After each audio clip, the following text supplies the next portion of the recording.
ঠিক হয়ে যাবে। দিনের পর দিন গেল, তার মধুর কণ্ঠ ভেঙে গেল, গান হয়ে উঠল নিষ্প্রাণ। আর একদিন সে নিজের দিকে তাকিয়ে অবাক হয়ে গেল। আমার আমার তো আর পালকই নেই, আমি তো উড়তেই পারবো না এখন।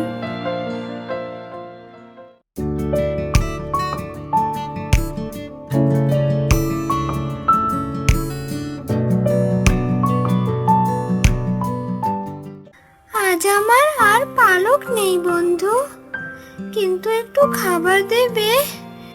খুব খিদে পেয়েছে। আমাদের চুক্তি তো ছিল বিনিময়ে, তোর দেওয়ার কিছু নেই, তাই আমারও কিছু নেই তোর জন্য।